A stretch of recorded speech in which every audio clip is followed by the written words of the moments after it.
Hi hello. तर चला नाश्त्यासाठी मेंदूवडे बनवले होते, ते तुमच्यासोबत शेअर करते रेसिपी. तर मेंदूवडे एकदम कुरकुरीत, तेवढेच आतून मऊ झाले होते. तर मेंदूवडे बनवण्याची प्रत्येकाची वेगवेगळी पद्धत असते, तर माझी पद्धत तुमच्यासोबत मी शेअर करते.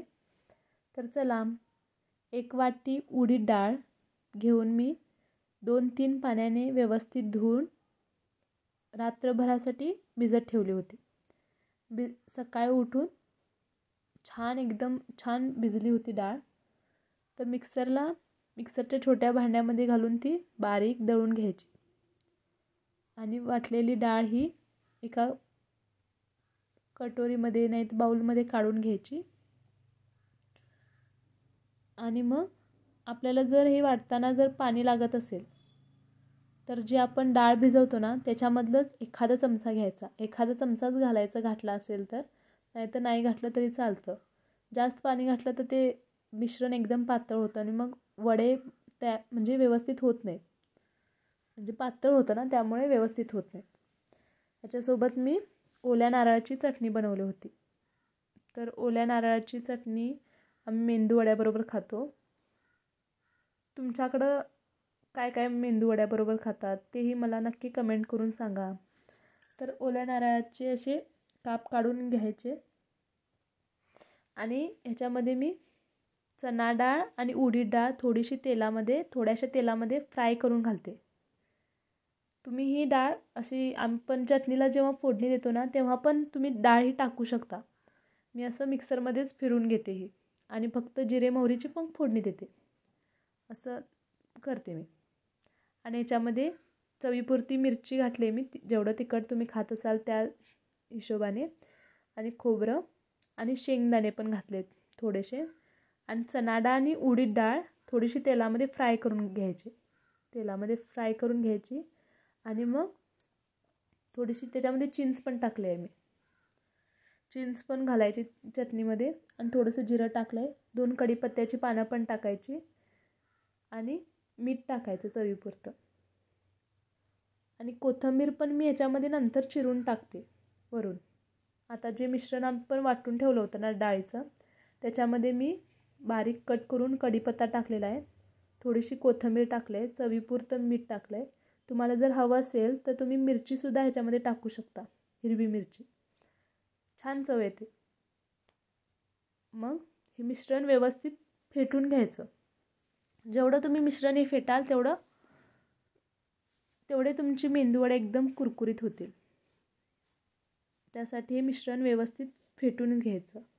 2 मिनटं तरी व्यवस्थित फेटून घ्यायचं आणि 2 मिनटानंतर बघायचं की हे मिश्रण आपलं वडे करण्यासाठी तयार आहे का बघायचं. ते बघण्यासाठी एका वाटीमध्ये पाणी घ्यायचं आणि थोडंसं ह्याच्यामधलं मिश्रण त्या पाण्यात टाकून बघायचं. ते पाण्यात टाकलेलं मिश्रण जर व्यवस्थित वरती येत असेल टाकल्या तर ओळखायचं की हे वडे बनवण्यासाठी मिश्रण तयार आहे. चला, आपली चटणी पण तयार झालेली आहे. आता चटणीसाठी मी फोडणी देणार आहे. एका कढईमध्ये ज्या कढईमध्ये मी वडे तळणार आहे ना मेंदूवडे, त्याच कढईमध्ये मी ही फोडणी करणार आहे. ह्याच्यामध्ये चटणीमध्ये हिरवी कोथिंबीर बारीक चिरून टाकायची आणि मग चटणी फोडणी करण्यासाठी अर्धा चमचा तेल टाकून त्याच्यामध्ये मोहरी आणि जिरं आणि कढीपत्ता टाकून ह्याची मी फोडणी करणार आहे. आणि अशी फोडणी वरून घातलेली चांगली लागते चटणी की शिजवलेली चांगली लागते तेही तुम्ही कमेंट करून सांगा मला. आणि माझा आवाज सर्दी झाली आहे मला, म्हणून असा आवाज येतो आहे माझा. आणि मग असं झाकण लावून घ्यायचं, एकदम वाफ बंद झाली पाहिजे त्याच्यामध्ये. आणि मग त्याच्यामध्ये त्याच कढईमध्ये मी तेल तापायला ठेवते. आणि आता आपण मेंदूवडे करायला घेऊया. तर मेंदूवडे पण आपण वेगवेगळ्या पद्धतीने करू शकतो. हाताच्या साहाय्याने पण करू शकतो किंवा एका वाटीला सुती कापड बांधायचं आणि त्या कापडाला पाणी लावून त्याच्यावरती पीठ ठेवून त्याला होल करून असं ते म्हणजे त्याच्यामध्ये टाकू शकतो. किंवा आपलं पळी असते ना, त्याच्यावर पण आपण करू शकतो. मी असं हातानेच करते. तुम्ही फर्स्ट टाईम करत असाल तर तुम्ही ते एका वाटीला कापड बांधून पण त्याला पण तशामध्ये पण करू शकता. तर हाताला पाणी लावायचं पहिला आणि जेवढे वडे मोठे किंवा छोटे पाहिजे असेल तेवढं मिश्रण घ्यायचं आणि अंगठ्याच्या साहाय्याने मधोमध होल करायचं आणि मग तेलात सावकाश टाकायचं आणि तेल एकदम लो टू मिडियम पाहिजे याच्यासाठी. लो टू मिडियमलाच हे फ्राय करून घ्यायचे. नाहीतर काय होतं, मोठी गॅस ठेवलं ना बाहेरून एकदम लालसर होतात आणि ते कुरकुरी नाही होत. मग त्यासाठी लो टू मिडियमच गॅसवर हे तळून घ्यायचे. चला तर मग एकदम कुरकुरीत मेंदूवडे नाश्त्यासाठी तयार आहेत. चला तर बाय.